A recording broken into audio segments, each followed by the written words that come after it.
Subscribe করুন Sony ৮, click করুন bell icon.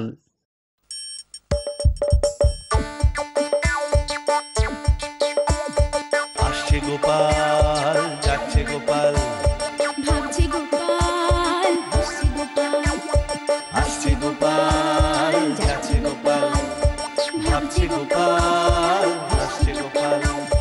যুগের পরে যুগ কেটে যায়, মানুষ তাকে ভোলে না। যুগের পরে যুগ কেটে যায়, মানুষ তাকে ভোলে না।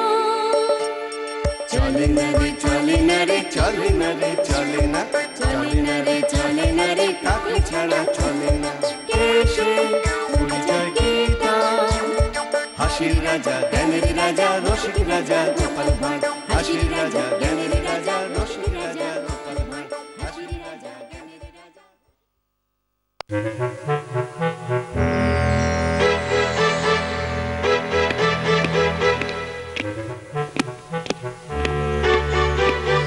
সেলাম জাহাপানা। কি ব্যাপার উজির, আমার বিশ্রামের সময় তোমার আগমন কেন? কোনো বিশেষ খবর আছে বলে মনে হচ্ছে। অত্যন্ত গুরুতর একটা খবর নবাব সাহেব। এই এই এই মাত্র এক ঘোড়সওয়ার এসে একটা পত্র দিয়ে গেল। পত্রটা পড়ে দেখলেই বুঝতে পারবেন। কি এত বড় দুঃসাহস? আমাকে সম্পূর্ণ অন্ধকারে রেখে তলে তলে এসব হচ্ছে? কঠোর হাতে এক্ষুনি এসব বেয়াদবি বন্ধ করা দরকার জাহাপানা। হ্যাঁ করব, এমন শিক্ষা দেবো ওই কৃষ্ণচন্দ্রকে যে সারা জীবন মনে রাখবে। যাও কাগজ কলম নিয়ে এসো। যথা আজ্ঞা জাহাপানা।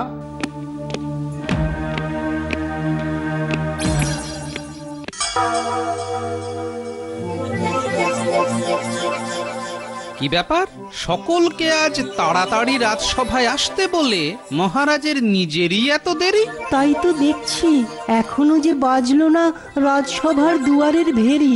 মন্ত্রীমশাই, আপনি কি জানেন কিছু? কেন এত দেরি? মনে হচ্ছে মুতোটা খেয়ে গেছে। দেখো, তোমরাও যেখানে আমিও সেখানে, তাই মহারাজ কেন দেরি করছেন সেটা আমি কি করে জানবো বলো? তবে মহারাজের পেয়ারের গোপাল হয়তো জানলেও জানতে পারে। আহা, পেয়ার পেয়ার মানে তো ভালোবাসা। কথাটা শুনতে কিন্তু বড় খাসা।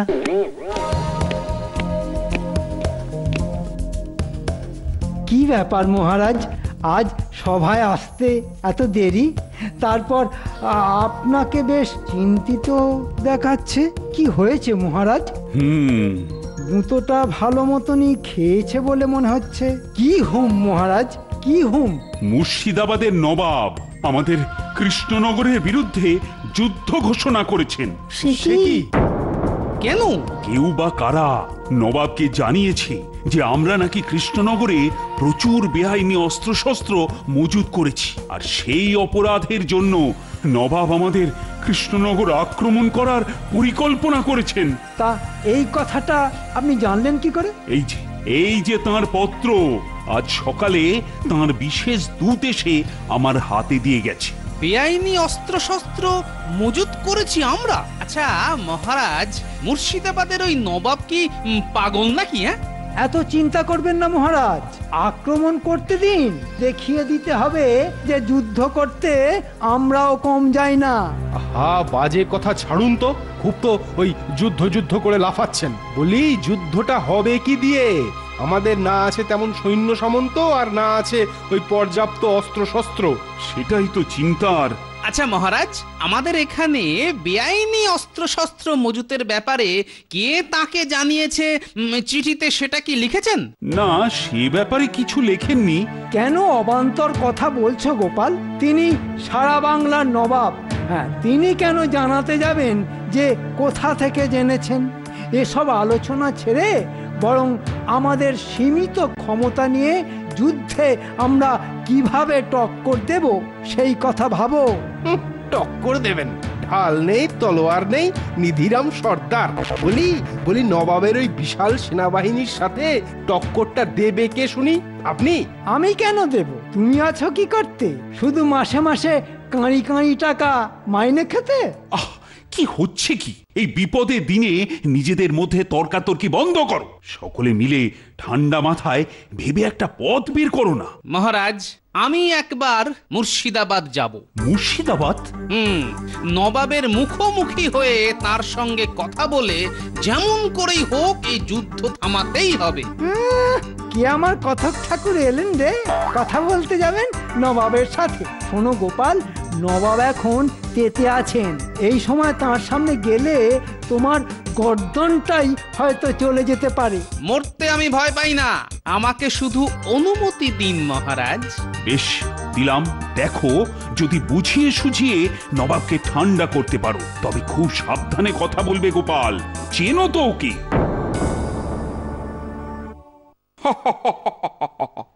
দেখো দেখো উজির, আমার যুদ্ধের হুঙ্কার চিঠি পেয়ে কৃষ্ণচন্দ্র কি ভীষণ রকম ভয় পেয়ে গেছে। দেখো, পত্রপাঠ টেকো গোপালকে আমার কাছে দূত হিসেবে পাঠিয়ে দিয়েছে। কি ভয়, কি ভয়! ভয় ভয় তো পাবে জাহাপানা। আপনি কি আর যে সে আদমি? আপনি হলেন तमाम বঙ্গের মালিক। তা গোপাল চন্দ্র, বলো বলো বলো, কি বলতে এসেছো? জাহাপনা, আপনার কাছে জানতে এসেছি যে ওই অমন একটা চিঠি আপনি কেন লিখলেন। বিশ্বাস করুন, কোন রকম বেআইনি অস্ত্রশস্ত্রই আমরা মজুত করিনি। মজুত করনি? কিন্তু আমার কাছে যে পাকা খবর আছে। এমন একটা উদ্ভট খবর আপনাকে কে দিয়েছে? তবে এই কথা কিন্তু ডাহা মিথ্যে। মিথ্যে কথা? বদতমিজ, তোমার এত সাহস, তুমি আমাকে মিথ্যেবাদী বলো? দেখেছেন মহারাজ কৃষ্ণচন্দ্রের লোকেদের সাহসটা কিরকম বেড়েছে? দেখেছেন? বাড়বে না? অনেক অস্ত্র যে এখন ওদের হাতে। ঘুচিয়ে দেবো সব লপচপানি, না একেবারে ঘুচিয়ে দেবো। মার্জনা করবেন হুজুর, আমি কিন্তু আপনাকে মিথ্যেবাদী বলিনি। তাহলে কাকে বললে? না, বললাম যে খবরটা দিয়েছে সে কিন্তু সত্যি কথা বলেনি জাহাপনা। ঠিক আছে ঠিক আছে, আমার মুখের কথা আপনার বিশ্বাস না হলে লোক পাঠান কৃষ্ণনগরে, সে গিয়ে নিজের চোখে দেখে আসুক কোনো বেআইনি অস্ত্র আমরা মজুত করেছি কি করিনি। আমার বয়ে গেছে লোক পাঠিয়ে খোঁজ নিতে, কারণ যে আমাকে এই খবর দিয়েছে সে আমার বিশ্বস্ত। তুমি বা তোমার মহারাজের মতন জোচ্চোর নয়। যাও, কৃষ্ণনগরে গিয়ে তোমার মহারাজকে বলে দাও যে সে যেন যুদ্ধের জন্য প্রস্তুত থাকে। কারণ আগামী সপ্তাহতেই জাহাপানা সৈন্য নিয়ে তোমাদের রাজ্যের উদ্দেশ্যে রওনা দেবেন। যুদ্ধ যুদ্ধ, কতদিন পর আবার যুদ্ধ। এবার ঘচাঘচ করে কাটবো মাথা। কৃষ্ণচন্দ্রকে তার সিংহাসন থেকে টেনে মাটিতে নামাবো আমি। কি সাহস আমার চোখে ধুলো দিয়ে অস্ত্র শস্ত্র মজুত করা! তাহলে আপনি যুদ্ধ করবেনই? তুমি কি কালা নাকি? কানে শুনতে পাও না? যাও, দূর হয়ে যাও এখান থেকে। হুজুরের চোখের সামনে থেকে দূর হয়ে যাও এক্ষুনি। সে না হয় যাচ্ছি, তবে যাবার আগে একটা কথা বলে যাই। যতই যুদ্ধ যুদ্ধ করে লাফান না কেন, যুদ্ধে কিন্তু নবাব বাহাদুরকে ওই চোখের জলে নাকের জলে হয়ে ফিরে আসতে হবে। কি এত বড় কথা? আমাকে চোখের জলে নাকের জলে হয়ে ফিরে আসতে হবে? এই, এক্ষুনি এই বেয়াদবটার গর্দান নিয়ে নাও। সেটা আপনি পারেন না জাহাপনা, কারণ আমি আজ আপনার কাছে দূত হয়ে এসেছি। আর রাজধর্ম অনুসারে দূত কিন্তু অবদ্ধ, তাকে মারা কিংবা বন্দি করা যায় না। যদি করেন তাহলে বুঝতে হবে যে আপনি রাজধর্ম পালন করতে ভুলে গেছেন। হ্যাঁ হ্যাঁ, যাও যাও যাও, আমাকে আর বেশি রাজধর্ম শেখাতে এসো না। তাহলে গর্দান নিয়েই আমি ফিরে যাই? হ্যাঁ হ্যাঁ, এই মুহূর্তে দূর হয়ে যাও আমার চোখের সামনে থেকে। তবে সব উত্তর পাবে যুদ্ধের ময়দানে। আর মারধ হলে যুদ্ধক্ষেত্র থেকে পালিয়ে যেও না, বুঝলে? পালাবো কেন জাহাপানা? ওই মালা চন্দন নিয়ে আমি আপনার প্রতীক্ষায় থাকবো। কি বলছো কি গোপাল? নবাব তাহলে যুদ্ধ করবেনি? হ্যাঁ মহারাজ, অনেক বোঝালাম, কিন্তু তিনি তো কিছুতেই বুঝতে চাইলেন না। আসলে আমাদের এখানে অস্ত্র মজুতের ব্যাপারটা কেউ তার মাথায় ঢুকিয়ে দিয়েছে। আহা আহা, কি মজা! যুদ্ধ হলে আমার কত লাভ হবে। অস্ত্র কেনার নাম করে 2 হাতে টাকা সরানো যাবে। আহা আহা, ভাবলেই যেন মনের ভেতরটা আনন্দে গুড়গুড় করে উঠছে। তাহলে আর কি, সকলে যুদ্ধের জন্য প্রস্তুত হও। তারপর সবই মা ভবানীর ইচ্ছে। সেনাপতি, বলুন মহারাজ। যুদ্ধের জন্য যে কটা অস্ত্র না কিনলেই নয়, তার একটা ফর্দ তৈরি করে ফেলো। ও নিয়ে আপনি কোনো চিন্তা করবেন না মহারাজ, আমি আছি কি করতে। সেনাপতিকে নিয়ে আমি আজকেই বসে যাব। আগামী সপ্তাহে যুদ্ধ বলে কথা। অযথা টাকা খরচ করে অস্ত্র কেনার ব্যাপারে আমার কিন্তু আপত্তি আছে মহারাজ। আরে, মুর্শিদাবাদ থেকে ঘুরে এসে গোপালের কি মাথা খারাপ হয়ে গেল নাকি? বলি, অস্ত্র না কিনলে যুদ্ধটা হবে কি দিয়ে? এই রক্ত মাংসের হাত পা দিয়ে? গোপাল, তুমি যা বলছো সেটা ভেবে চিনতে বলছো তো? ভালো করে ভেবেই বলছি মহারাজ, কারণ যতই অস্ত্র কিনুন না কেন, সেটা হবে নবাবের অস্ত্রের কাছে নগণ্য। আর নতুন অস্ত্র দেখলে নবাবের এই ধারণাই হবে যে আমরা সত্যি সত্যি বেআইনি অস্ত্র শস্ত্র মজুত করেছি।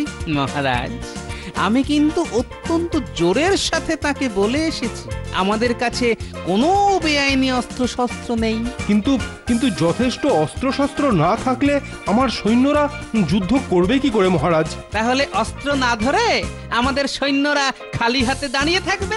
না গোপাল, শুধু খালি হাতে দাঁড়িয়ে থাকবে কেন বলছো? সেই সাথে গলাগুলোকেও বকের মতো বাড়িয়ে দেবে, যাতে নবাবের সৈন্যরা সেগুলো তলোয়ার দিয়ে খুব সহজেই খাঁচাখাচ করে কেটে ফেলতে পারে। আমি আবার বলছি, আমাদের কোনো সৈন্যের গলা কাটা যাবে না। উল্টে চোখের জলে নাকের জলে হয়ে নবাবের সৈন্যরা যুদ্ধ ছেড়ে পালিয়ে যাবে। এই কি করে সম্ভব?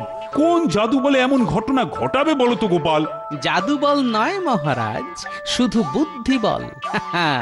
বুদ্ধি বল দিয়েই আমি এই অসম্ভবকে সম্ভব করে তুলব। শুধু আমার উপর একটু ভরসা রাখুন মহারাজ। শোনো, আমি বলি কি, গোপাল যখন বলেছে তখন ওর ওপর ভরসা রাখো। এর আগেও তো বুদ্ধির জোরে ও অনেকবার বিপদ থেকে বাঁচিয়েছে তোমায়। মানছি রানী, আমি সব মানছি, কিন্তু এবারের বিপদটা তো সম্পূর্ণ আলাদা। আচ্ছা তুমি বলো তো, কোনো অস্ত্র ছাড়া যুদ্ধ করে ও কিভাবে নবাবের সৈন্যদের চোখের জলে নাকের জলে করবে? এটা যদি বলতে পারতাম তাহলে তো আমিও গোপালের মতো বুদ্ধিমান হয়ে যেতাম। সেটা যখন হতে পারবো না, তখন ওর উপরে পুরো ব্যাপারটা ছেড়ে দেওয়া ভালো। ও, গোপালের ওপর তুমি যতটা ভরসা করতে পারো সেটা আমি যে কেন পারি না, সেটাই আমি খালি ভাবি। তবে এই মুহূর্তে গোপালের ওপর ভরসা করা ছাড়া আমার কাছে যে অন্য আর কোনো পথও খোলা নেই। আসতে পারি মহারাজ? এসো এসো, তোমার কথাই হচ্ছিল। মহারাজ, আমার কিছু টাকা লাগবে। কেন? বারে, অস্ত্র কিনতে লাগবে না বুঝি? আশ্চর্য, এই তো রাজসভায় বললে যে অস্ত্র কেনার ব্যাপারে তোমার আপত্তি আছে, অথচ এখন বলছো। মহারাজ, এই অস্ত্র ঢাল তরোয়াল বল্লম নয়। আমি যা কিনবো সেটা হলো নাকের জলে চোখের জলে করার অস্ত্র। ঠিক বুঝলাম না। এখন ঠিক বুঝতে পারবেন না মহারাজ, বুঝতে পারবেন একেবারে রণক্ষেত্রে। চলো রণক্ষেত্রে, যুদ্ধ যুদ্ধ। চলো চলো রণক্ষেত্রে, যুদ্ধ যুদ্ধ যুদ্ধ। এই যুদ্ধে কৃষ্ণচন্দ্রকে হারিয়ে তাকে ছুঁড়ে ফেলে দেবো সিংহাসন থেকে। আহা, কি আনন্দ হচ্ছে!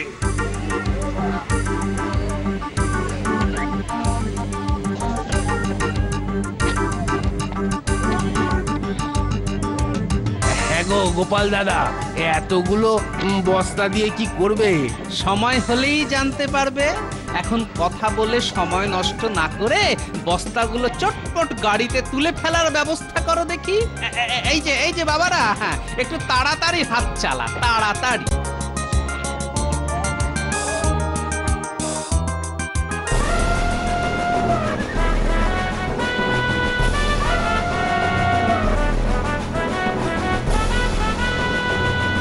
তাহলে যা বললাম মনে থাকবে তো?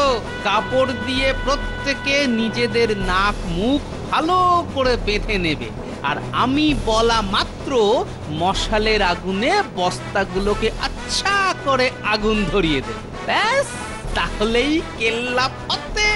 সত্যি গোপাল, তোমার বুদ্ধির জুড়ি মেলা ভার।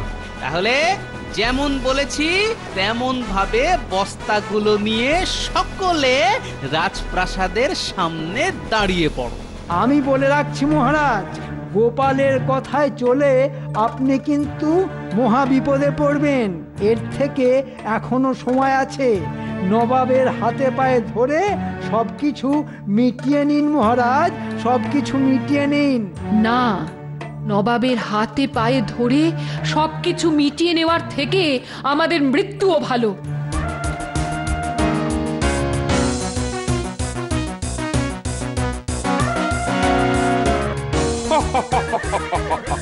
দেখো দেখো দেখো উজির, আমার এতগুলো সৈন্যের মোকাবিলা করতে গিয়ে কৃষ্ণচন্দ্রের মাত্র কয়েকটা সৈনিক কেমন মশাল হাতে মুখে কাপড় বেঁধে দাঁড়িয়ে আছে, যেন যেন ডাকাত।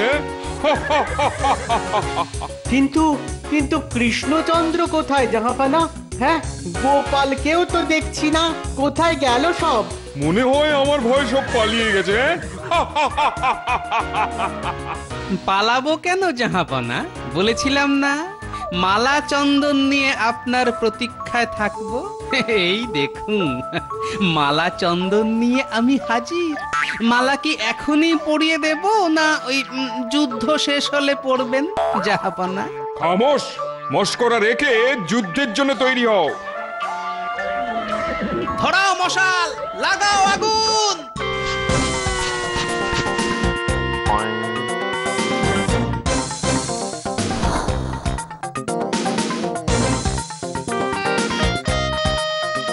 আরে, বস্তাগুলোতে আগুন ধরাচ্ছে কেন? কি আছে ওর মধ্যে? বারুদ?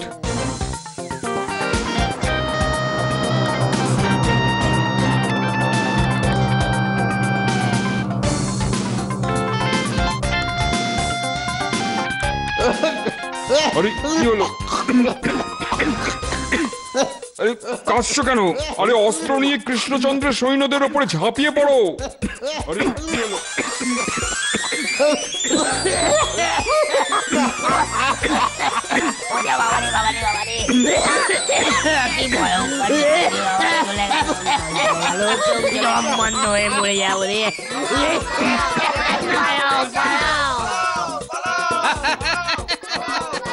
পালাচ্ছে পালাচ্ছে, সব নাকের জলে চোখের জলে হয়ে পালাচ্ছে।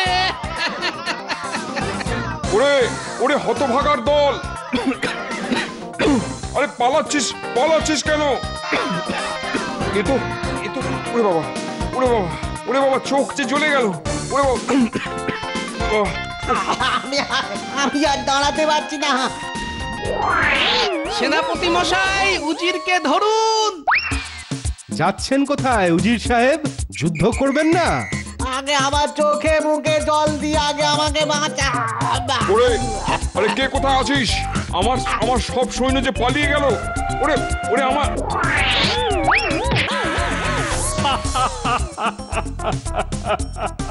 একেই বলে বুদ্ধি।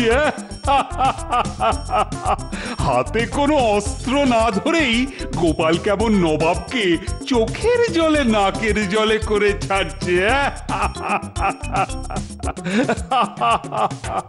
আমি বলেছিলাম না, গোপাল এত সহজে ছেড়ে দেবার পাত্র নয়। ওরে বাবা, গোপাল যা বলল তাই তো করে দেখালো। এখন আমার কি হবে? বলেছিলাম না জাহাপানা, মালা চন্দন নিয়ে হাজির থাকবো। আমি কিন্তু আমার কথা রেখেছি। আমার সৈন্যরা তো সব পালালো, তা আমাকে কি বন্দি করবে না মেরে ফেলবে? বালাই ষাট, আপনি হচ্ছেন নবাব, আপনাকে কি বন্দি করে বেয়াদপে দেখাতে পারি? চলুন চলুন, নির্ভয়ে প্রাসাদের ভেতর চলুন, মহারাজ আপনার প্রতীক্ষায় আছেন। আসুন উজির সাহেব।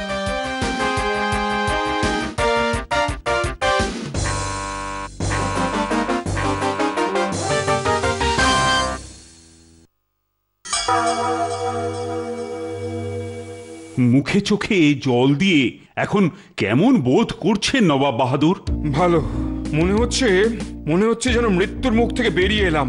আচ্ছা গোপাল, কোনো অস্ত্র না ধরেও কি করে আমার এমন হাঁড়ির হাল করলে বলো তো? স্রেফ শুকনো লঙ্কার বস্তায় আগুন ধরিয়ে দিয়ে একটু লঙ্কার ঝাঁঝ দিয়ে। হায় হায় হায় হায়, কি বেকুবটাই না হয়ে গেলাম। দুঃখ করবেন না জাহাপনা, একটা মিথ্যে খবর পেয়ে আপনি মহারাজকে শিক্ষা দিতে এসেছিলেন। আমাদেরও তো আপনার হাত থেকে বাঁচতে হবে, তাই এই ছলনা।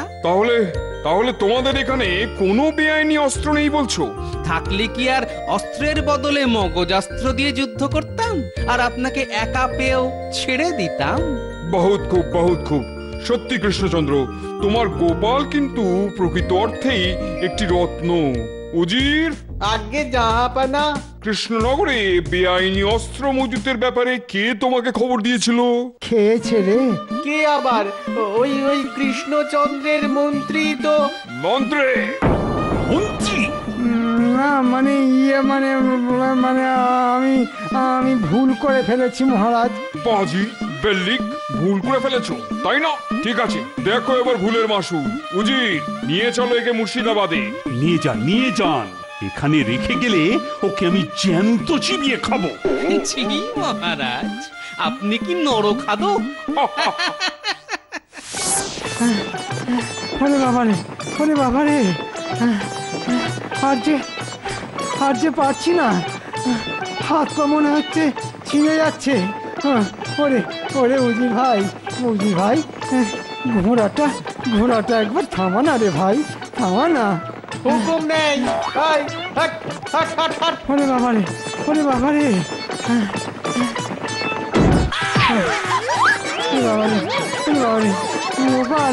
গোপাল বাঁচাও, গোপাল বাঁচাও।